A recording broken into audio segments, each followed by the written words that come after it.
राधे राधे, जय श्री कृष्णा। आप सभी प्रिय भक्तगणों को तुलसी विवाह की हार्दिक शुभकामनाएं एवं बधाइयाँ। चलिए सुनते हैं तुलसी विवाह की पौराणिक कथा। एक बार शिव जी ने अपने तेज को समुद्र में फेंक दिया था। उससे एक महातेजस्वी बालक ने जन्म लिया। यह बालक आगे चलकर जलंधर के नाम से पराक्रमी दैत्य राजा बना। इसकी राजधानी का नाम जलंधर नगरी था।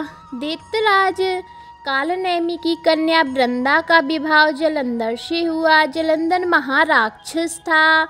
अपनी सत्ता के मद से चूर उसने माता लक्ष्मी को पाने की कामना से युद्ध किया, परंतु समुद्र से ही उत्पन्न होने के कारण माता लक्ष्मी ने उसे अपने भाई के रूप में स्वीकार किया। वहां से पराजित होकर वह देवी पार्वती को पाने की लालसा में कैलाश पर्वत पर गया।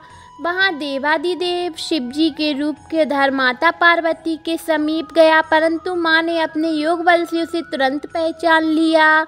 वहां से अंतर्ध्यान हो गई। देवी पार्वती ने क्रुद्ध होकर सारा वृत्तांत भगवान विष्णु को सुनाया।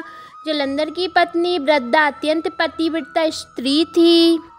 उसी के पतिव्रत धर्म शक्ति से जलंधर ना तो मारा जाता था और ना ही पराजित होता था। इसलिए जलंधर का नाश करने के लिए वृंदा के पतिव्रत धर्म को भंग करना बहुत आवश्यक था। इसी कारण भगवान विष्णु ऋषि का वेश धारण कर वन में जा पहुँचे, जहाँ वृंदा अकेली भ्रमण कर रही थी। भगवान के साथ दो मायावी राक्षस भी थे, जिसे देखकर वृंदा भयभीत हो गई। ऋषि ने वृंदा के सामने पल में दोनों को भस्म कर दिया। उनकी शक्ति देखकर वृंदा ने कैलाश पर्वत पर महादेव के साथ युद्ध कर रहे पति जलंधर के बारे में पूछा। ऋषि ने अपने माया जाल दो बानर प्रकट किए। एक बानर का हाथ में जलंधर का सिर था, दूसरे हाथ में धड़। अपने पति की यह दशा देखकर वृंदा मूर्छित होकर गिर पड़ी। होश में आने पर उन्होंने ऋषि रूपी भगवान से विनती की वह उनके पति को जीवित करे।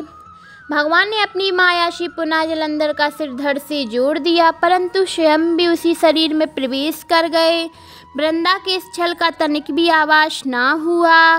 जलंधर बने भगवान साथ वृंदा पतिव्रता का व्यवहार करने लगी, जिससे उसका सतीत्व भंग हो गया। ऐसा होते ही वृंदा का पति जलंधर युद्ध में हार गया। इस सारी लीला का जब वृंदा को पता चला तो उसने क्रोध होकर भगवान विष्णु को हृदयहीन शिला होने का श्राप दे दिया। अपने भक्त के श्राप से भगवान विष्णु ने स्वीकार किया और शालिग्राम पत्थर बन गए।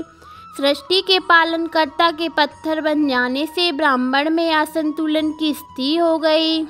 यह देखकर सभी देवताओं ने वृंदा से प्रार्थना की कि भगवान विष्णु को श्राप मुक्त कर दो। वृंदा ने भगवान विष्णु को श्राप मुक्त कर स्वयं आत्मदाह कर लिया। जहाँ वृंदा भस्म हुई वहाँ तुलसी का पौधा होगा। भगवान विष्णु ने वृंदा से कहा, हे वृंदा, तुम अपने सतीत्व के कारण मुझे लक्ष्मी से भी अधिक प्रिय हो गई हो।